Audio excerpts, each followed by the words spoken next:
let's go with this tier list right here. So I will admit, there's gonna be bias.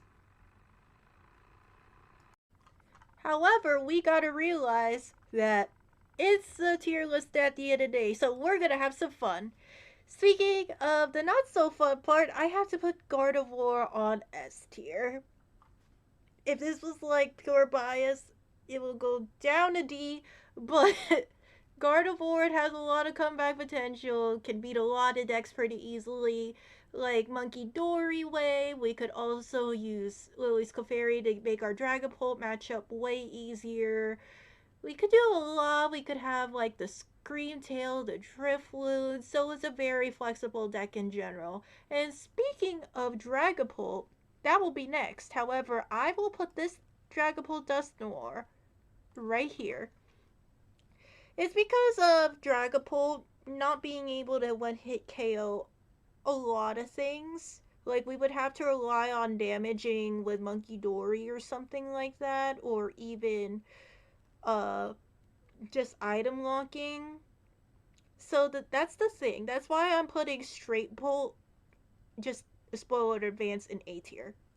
So we're gonna put Dragapult here, and yeah, Dusknoir, Curse Blast the Charizard, and then we use Hawlucha, take ping some damage on whatever, and then taking that 3-4 prize turn can be sick. So it's like Dragapult, Dusknoir all the way in S tier. Speaking of stuff that relies on spread damage, should we go with Grimmsnarl as S tier or should it be A tier? I believe it should be around S tier. But objectively, was the result with Piper, like, Piper's deck is really good. And I really do love Grimmsnarl. Uh this is so hard. I'm gonna put it A tier. Oh no, wait. Oh, come on. Okay, we'll have to go back to that later. So Dragapult, Charizard. I'll put it in B, high B. I like it as a deck, but as result wise, at a regional, I don't think it had a lot of results. I can't remember. But I do like it with the spread damage and then Charizard KOing late game, and it's so easy to win with. So I do believe in the power of Dragapult Charizard. It just needs that extra push. Another one is Charizard Pidgeot. It has had a huge comeback ever since NAIC. But is it better than Dragapult Charizard? I personally don't think so. Because of the Grimmsnarl Flossas matchup, the Devo play, pretty easy to spread damage onto this as well. And then if we did a Devo play with Dragapult Charizard, we could easily beat this deck. So that's why I'm like, yeah, we gotta be objective about this. And Dragapult Charizard goes over Charizard Pidgeot. Let's go with a lesser known deck. Well, it's known, but Poison Arch, my teammate's deck, one of my teammates' deck, and he will probably hate me for doing this. It's not D, at least I'm not putting it in D, but it's either B or C. I highly doubt he's watching this video anyway.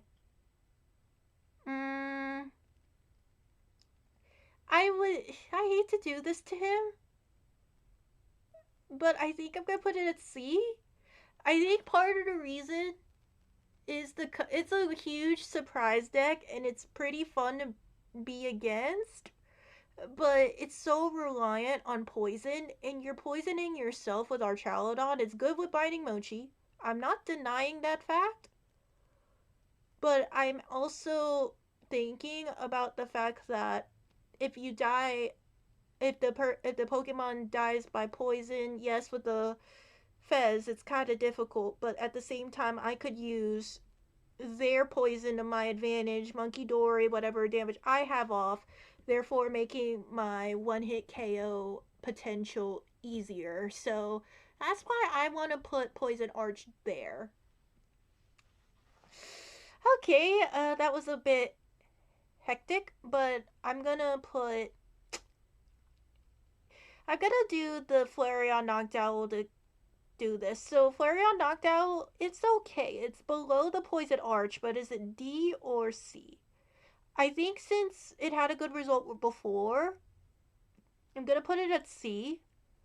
And also, the reason why I'm ranking it so low, it's good against Goldengo, but it relies heavily on the Noctowl engine. And what if you're a player that uses their Noctowls way too early? You wouldn't have enough steam towards the end, and you would literally have to rely on finding Briar in order to make it a dub. So, yeah, Flareon Noctowl it is. Goldengo, I'm gonna put Goldengo up here. I like Goldengo as a deck. That is bias. It's not, but the lack of bias is from the S tier. Uh, yeah, okay, Goldango. I really do love Goldango, Genesect. It just needs a little bit more for me to be like, oh, it's definitely an S tier. And yeah, Grimmsnarl, the reason why it's not S tier is I do believe Grimmsnarl is above Dragapult and Goldango. It's just a matter of if it's S or not. Oh boy. Okay, another one that my friends are involved with is Garchomp. One of my friends loves Garchomp. It's his main deck at the moment. Now, do I rank it over my teammate's Poison Arch deck, or do I put it under? This hurts my feelings, but Garchomp, I'm sorry, my friend. I love testing out with you when the Dust Rivals came out, but I have to put you under Poison Arch. It's just, we haven't seen Garchomp have a significant result at a regional yet, while Poison Arch has had a stream battle. So that's what made me choose. I'm sorry, my friends. Alright, next thing is Crystal, Control Deck. It's pretty easy to beat if you're not, like, trying to rush things. I wish Cancel Cologne was here just because of this thing. But at the same time, it's pretty easy to beat if you are not, like, rushing to evolve your Pokemon. I'll put it at D. Speaking of putting stuff in the D tier, I'm gonna put Terrabox there. Shaman. First things first, Shaman. 210 HP also is not that hard. Like, it's not that hard to knock out. And that's what makes it sad, because I do want to put Terrabox. I know it says Terramix, but I want to put Terrabox above, but I don't think so at the moment. So that's why it's there. Danglepult, sentimental deck. Like I say, it's the deck that honors my grandfather, because I won a tournament with this on the day of his anniversary, like his anniversary death. But objectively, is it better than these two decks? I think I have to do it above Charizard Pidgeot. And part of me wants to do it over Dragapult Charizard. But Dragapult Charizard has way too many attacking options for me to be like, oh my gosh, this is higher. So there we go. So we'll go with another easy one, Armarouge. I haven't played with it myself, so I'm going to rank it very low. But is it better than Flareon Noctowl or not? I see the potential. So I'm going to put it at C, put Flareon Noctowl in D, just to even it out. Next, you got to realize that Raging Bolt will be in A tier due to my huge bias. Yeah. This is a bias slash. I really do believe that Raging Bolt can be A tier because of the fact that it has flexible matchups. It used to be like a. I feel like it used to be a death sentence with Dragapult, especially Dusknoir, and that one hand disruption can ruin Raging Bolt's day.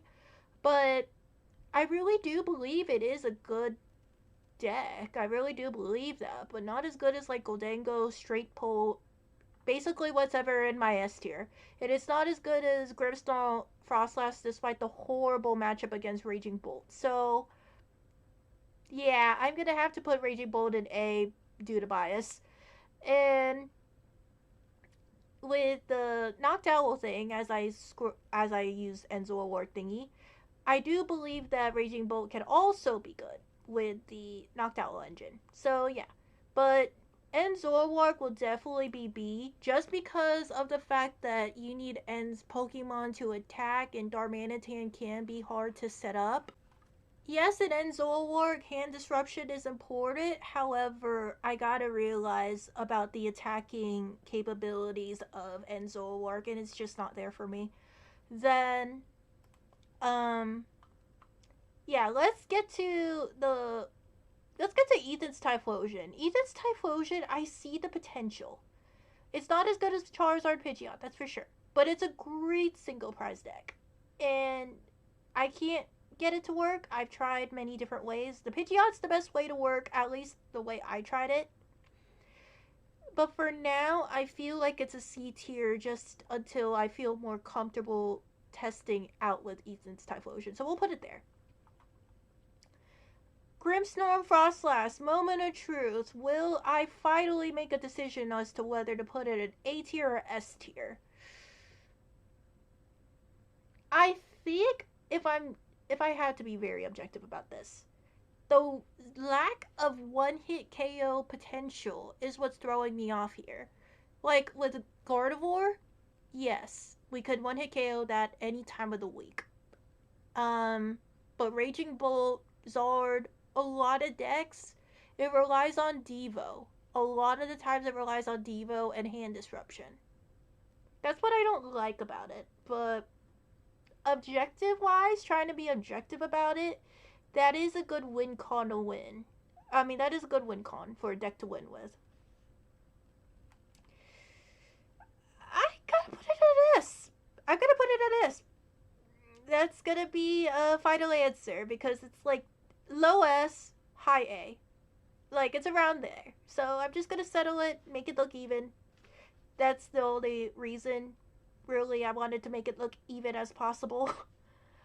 um, okay.